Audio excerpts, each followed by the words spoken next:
दुर्वा गणपति व्रत कथा विधान आज मैं शिव सावन मास महात्म्य कथा में सुनाऊंगी। श्री गणेशाय नमः। ओम नमः शिवाय। ओम नमः शिवाय। ओम नमः शिवाय। ओम नमः शिवाय। गंगाधराय नमः शिवाय। आइए श्रावण मास महात्म्य कथा में त्रयोदशोध्याय का हिंदी में भावार्थ सुने। शुरू से आखिरी तक सुनने से तो पुण्य की प्राप्ति होती ही है और कुछ न कुछ और शुरू से आखिरी तक विधान भी पता चलता और कुछ विशेष जानकारियाँ भी पता चलती है। इसलिए आप शुरू से आखिरी तक सुना करें। चैनल को सब्सक्राइब करिए और इस वीडियो को लाइक करिएगा, कमेंट्स शेयर करिए अपने इच्छा अनुसार। ओम गम गणपतये नमो नमः। ओम गम गणपतये नमः। दुर्वा गणपति व्रत विधान। सनत कुमार उवाच केन व्रतेन भगवन् सौभाग्यं तुलं भवेत पुत्र पौत्र धनैश्वर्यं मनुजः सुखमेधते तन्मे वद महादेव व्रतानां नामुत्तमं व्रतम। सनत कुमार बोले, हे भगवान, किस व्रत के द्वारा अतुलनीय सौभाग्य की प्राप्ति होती है और मनुष्य पुत्र पौत्र धन ऐश्वर्य तथा सुख प्राप्त करता है।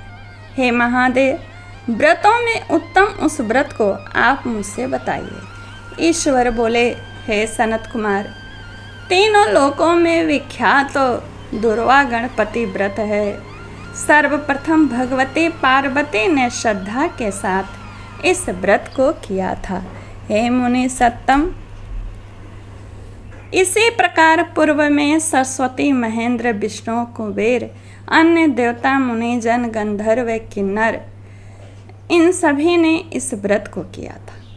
श्रावण मास में शुक्ल पक्ष में जो शुद्ध तथा महापुण्यदायिनी चतुर्थी तिथि हो, उसी दिन सभी पाप समूह का नाश करने वाले इस व्रत को करना चाहिए। उस चतुर्थी के दिन कैसे पूजा करें बता रहे हैं। स्वर्ण पीठासन स्थित एक दंत गजानन विघ्नेश की स्वर्णमयी प्रतिमा बनाकर उसके आधार पर स्वर्ण में दुर्वा को व्यवस्थित करने के पश्चात विघ्नेश्वर को रक्त वस्त्र से वेष्टित ताम्रमय पात्र के ऊपर रखकर सर्वतोभद्र मंडल में रक्त पुष्पों से अपामार्ग शमी दुर्वा तुलसी बेलपत्र, ये 5 पत्र हैं। इन 5 पत्रों से अन्य उपलब्ध सुगंधित पुष्पों से, द्रव्यों से, फलों से तथा मोदकों से उनकी पूजा करनी चाहिए और इसके बाद उन्हें उपहार करना चाहिए, उपहार अर्पित करना चाहिए। और इस प्रकार अनेक उपचारों से भी गिरजा पुत्र विघ्नेश की पूजा करनी चाहिए। इस प्रकार कहें स्वर्ण निर्मित इस प्रतिमा में मैं विघ्नेश का आह्वान करता हूँ। कृपा निधि पधारें। इस स्वर्ण में सर्वोत्तम रत्न जटित सिंहासन को मैंने आसन के लिए प्रदान किया है। विश्व के स्वामी इसे स्वीकार करें। हे उमा सुत, आपको नमस्कार है। हे विश्वव्यापिन, हे सनातन, मेरे समस्त कष्ट समूहों को आप नष्ट कर दें। मैं आपको पाद्य समर्पित करता हूँ। गणेश्वर देव, उमापुत्र तथा मंगल का विधान करने वाले को यह अर्घ्य प्रदान करता हूँ। हे भगवान, आप मेरे इस अर्घ्य को स्वीकार करें। विनायक, शुर तथा वर प्रदान करने वाले को नमस्कार है, नमस्कार है। मैं आपको यह अर्घ्य अर्पित करता हूँ, इसे ग्रहण करें। मैंने गंगा आदि सभी तीर्थों से प्रार्थना पूर्वक यह जल प्राप्त किया है। हे सुरपुंगो, आपके स्नान के लिए मेरे द्वारा प्रदत्त इस जल को आप स्वीकार कीजिए। सिंदूर से चित्रित तथा कुमकुम से रंगा हुआ यह वस्त्र युगम आपको दिया गया है। वस्त्र युगम मतलब 2 वस्त्र सुनहरे, इसे आप ग्रहण करें।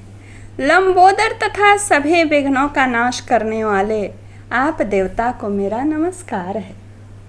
उमा के शरीर के मल से आविर्भूत हे गणेश जी, आप इस चंदन को स्वीकार करें।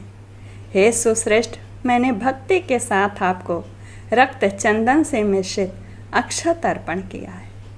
हे सुरसोत्तम, हे सुरसत्तम, आप इसे स्वीकार करें।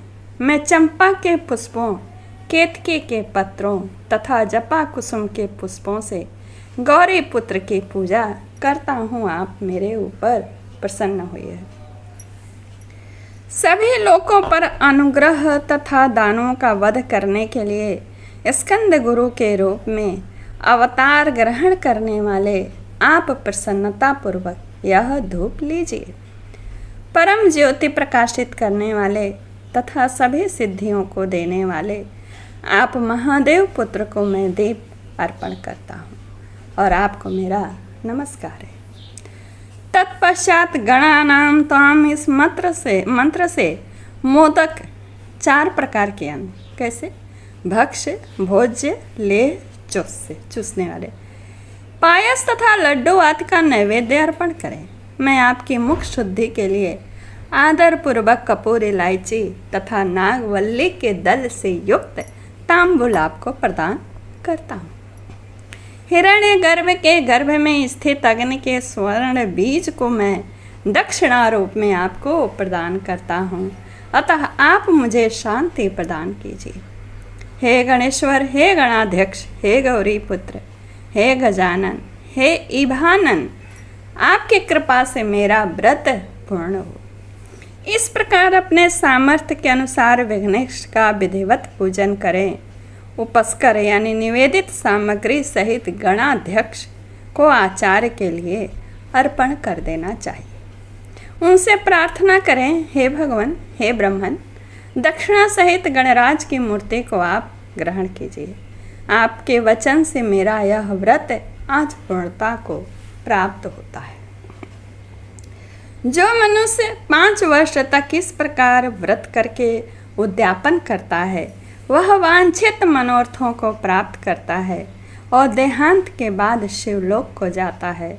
अथवा 3 वर्ष तक जो इस व्रत को करता है वह भी सभी सिद्धियां प्राप्त करता है।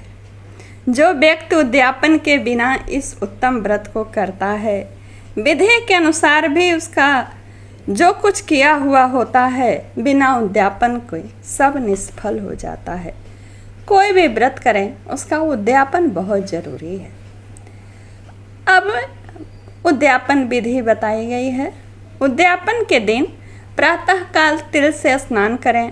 तदंतर बुद्धिमान मनुष्य को चाहिए कि 1 पल अथवा आधा पल तथा उसके भी आधे पल स्वर्ण की गणपति की प्रतिमा बनाकर पंचगव्य से स्नान कराकर भक्ति और श्रद्धा के साथ इन 10 नाम मंत्रों से दुर्वा दलों से सम्यक पूजन करें। हे गणाधीश, हे उमापत्र, हे अघनाशन, हे विनायक, हे ईशपुत्र, हे सर्व सिद्धि प्रदायक, हे एक दंत, हे इभ वक्त्र, हे मूषक वाहन, आपको नमस्कार है। आप कुमार गुरु को नमस्कार है। इन नाम पदों से पृथक पृथक पूजन करें। प्रथम दिन अधिवासन करके, अधिवासन तैयारी करने को, साफ सफाई तैयारी करने को अधिवासन कहते हैं। पूजा करने के 1 दिन पहले प्रथम दिन अधिवासन करके प्रातःकाल ग्रह होम करके दुर्वा दलों तथा मोदकों से होम करना चाहिए। तत्पश्चात पूर्ण आहुति देकर आचार्य आदि का विधिवत पूजन करना चाहिए और घट तुल्य थनों वाले वत्स सहित गाय का, वत्स मतलब बछड़े सहित गाय का दान कर अपने वित्त के अनुसार करना चाहिए, जैसा आपके पास धन है। हे वत्स, इस प्रकार व्रत करने पर मनुष्य सभी मनोरथों को प्राप्त कर लेता है। हे सनत कुमार, अपने प्रिय पुत्र गणेश के व्रत करने से संतुष्ट होकर मैं इस मनुष्य को पृथ्वी पर सभी सुख प्रदान करके अंत में उसे सद्गति देता हूँ। जैसे दुर्वा अपनी शाखा प्रशाखा द्वारा वृद्धि को प्राप्त होती है, उसी प्रकार उस मनुष्य की पुत्र पौत्र आदि संतति निरंतर बढ़ती रहती है। हे सनत कुमार, मैंने दुर्वा गणपति का यह अत्यंत गोपनीय व्रत कहा है। सुख चाहने वाले को इस सर्वोत्कृष्ट व्रत को अवश्य करना चाहिए। श्री स्कंद पुराणे ईश्वर सनत कुमार संवादे श्रावण मास महात्म्य दुर्वा गणपति व्रत कथनम। ओम तत्सत, ओम तत्सत, ओम नमः शिवाय। जो लोग यहाँ तक सुनते हुए आए हैं उनसे मेरा आग्रह है कि ओम नमः शिवाय, ओम गम गणपतये नमः कमेंट्स ज़रूर करिएगा। धन्यवाद।